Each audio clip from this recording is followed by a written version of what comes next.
मुख्यमंत्री पदाचा तिढा सुटत नाही दादा. एकनाथ शिंदे सुद्धा आजारी असून गावाकडे नेहमी जातात. राज्यामध्ये 8-9 दिवस झाले अनेक प्रश्न आहेत सामान्यांचे, पण सुटत नाही. काय सांग? माझं एकच मत आहे, लवकरात लवकर मुख्यमंत्र्याचा तिढा हा सुटला पाहिजे. कारण जोपर्यंत मुख्यमंत्री पदाचा तिढा सुटत नाही तोपर्यंत इतर मंत्री आपल्या राज्याला मिळणार नाहीत, आणि जोपर्यंत मंत्री मिळत नाहीत तोपर्यंत राज्याचा कारभार हा योग्य पद्धतीने तिथं होणार नाही. त्यामुळे मी विनंती करतो या सरकारला लवकरात लवकर मुख्यमंत्री पद द्यावं. पण भाजप हुशार आहे. मला असं वाटतं की भाजपली एक प्रस्ताव हा कुठेतरी एकनाथ शिंदे साहेबांना दिला असावा उपमुख्यमंत्री पदाचा.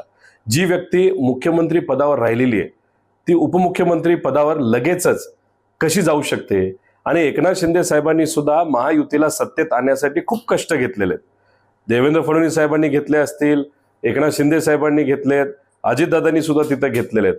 मग ज्या व्यक्तीला मुख्यमंत्री म्हणून महायुतीचा कार्यकाळ जर आपण बघितला, म्हणजे 2014 पासून 19 पर्यंत आणि गेल्या 2.5 वर्षामध्ये महायुतीचं कंपॅरिझन जर एकामेकाशी केलं तर एकनाथ शिंदे साहेबांनी तसं चांगलं काम केलेलं आहे.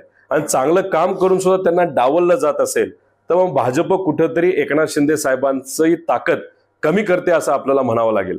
आणि मला आश्चर्य वाटणार नाही की अजून एक प्रस्ताव भाजपली एकनाथ शिंदे साहेबांना दिला असावा. तुम्हाला जर उपमुख्यमंत्री पद घ्यायचं नसेल तर मग श्रीकांत शिंदेंना ते पद तिथं द्यावं. तिथं सुद्धा कुठंतरी एकनाथ शिंदे साहेबांची अडचण हे भाजप करत असताना दिसतंय असं आपल्याला म्हणावं लागेल. कारण का एकनाथ शिंदे साहेबांची उंची गेल्या 2-2.5 वर्षामध्ये नक्कीच राजकीय दृष्टिकोनातून वाढलेली आहे. आणि जर उपमुख्यमंत्री पद एकनाथ शिंदे साहेब घेत नसतील, घेतलं तरी त्यांची उंची कमी होते. आणि जर नाही घेता श्रीकांत शिंदेना तिथं संधी दिली तर उद्या जाऊन भाजपचेच ट्रोलर आणि भाजपचेच मीडिया सेल असं म्हणेल की एकनाथ शिंदेंनी स्वतःच्या मुलाला तिथं बसवलं आणि त्यांचं कुठेतरी एक पुनर्वसन एक मुलाचं तिथं केलं. म्हणजे घराणेशाहीचा वाद हा भाजपच तिथं आणेल. म्हणजे कुठं ना कुठंतरी एकनाथ शिंदे साहेबांची कोंडी भाजप मुद्दामून करते असं आपल्याला म्हणावं लागेल. आणि ह्या सर्व गोष्टी एकनाथ शिंदे साहेबांना कळाल्यामुळे तिथं डिले चालू आहे. एकनाथ शिंदे साहेब सुद्धा विचार करतायत.